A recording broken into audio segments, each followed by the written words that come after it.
And so you want to communicate something to your people, not only of who Jesus was, but of what it means to live a Christian life in this terribly anxious time around 70 AD. And so when you report Jesus' last words, his last visit, his last days in Jerusalem, prophecy as prediction is not all that high on your agenda. Perhaps the temple is still standing when you write this, but the armies gathering around Jerusalem do not bode well for it. And so for your congregation, it is much more important to know how one is to respond to this situation. How are they to act and to live in a world where the temple is destroyed and where society seems to be crumbling all around? Now, I certainly don't want to go too far in making comparisons between Mark's day and our day, but we do live in anxious times. A time when much that we once thought of as sure and certain seems to be up for grabs. A lot of you, like me, grew up in a time when we took for granted America's greatness and America's superiority in the world, but Vietnam and Iraq and Afghanistan and our vulnerability to terrorists and our slipping prestige in the world all chip away at that identity. And government institutions are now viewed by Americans as some of the least trustworthy things in the world. And political prophets of doom and gloom proclaim that if we don't do this or if we don't do that, we will find ourselves looking up at the Chinese. Lots of people still refer to the United States as a Christian nation,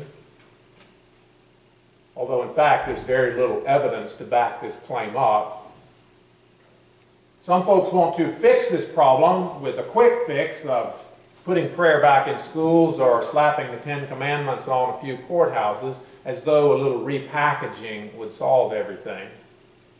But while there are voices that clamor for a little religious veneer on the culture, participation in religious life, participation in congregational life continues to decline throughout the country. Most youth and young people in America say they are religious, but see little need for the church. Even those youth who grow up in the church profess a faith that is at best a vague notion of believing in God and some vague notion of personal morality. Traditional denominations are hemorrhaging members at an alarming rate, and yet at the very same time, church strategic planners and consultants find a lucrative market for their wares as desperate, declining congregations clutch at whatever quick fix seems exciting or intriguing.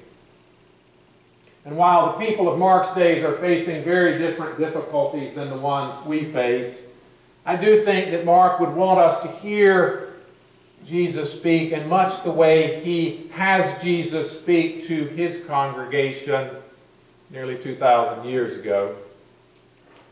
Don't be too impressed with the grandiose, fancy architecture of the temple, Jesus said, or with your sanctuary, or with any of the institutions that you devise. All of them will fall.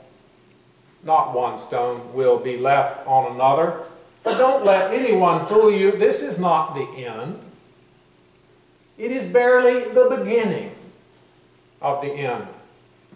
Mark has Jesus go on to speak at length about the end. We just heard the very beginning of that conversation. And when Jesus gets to the end of the conversation, he says what's important is to keep awake, to keep alert.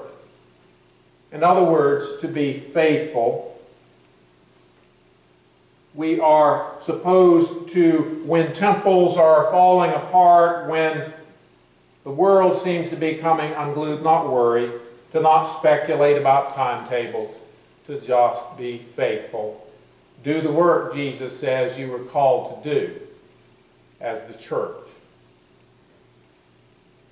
Now, in anxious times like the ones we live in, it is easy for congregations to be paralyzed by the uncertainty all around. We get focused on survival and we turn inward. We lose a clear sense of our call of what Jesus would have us do, and we become caretakers of an institution with no clear purpose. But Jesus says, do not be frightened of the world's turmoil, and do not be misled by those who claim to know exactly what it all means. Rather, be faithful. Remember your call to make disciples. Your call to live in ways that reveal the coming of God's kingdom, the shape of that kingdom, and declare by your worship and your service the sort of world that God envisions. 500 years ago, in a very different time of turmoil and upheaval, when the Protestant Reformation threatened to rip apart Europe, Martin Luther, whose 95 Theses had helped kick off that Protestant Reformation, is reported to have said, "If I knew that the world were to end tomorrow, I would plant a tree." That's not bad wisdom for our time. All praise and glory to the God who calls us to faithful life in Jesus Christ.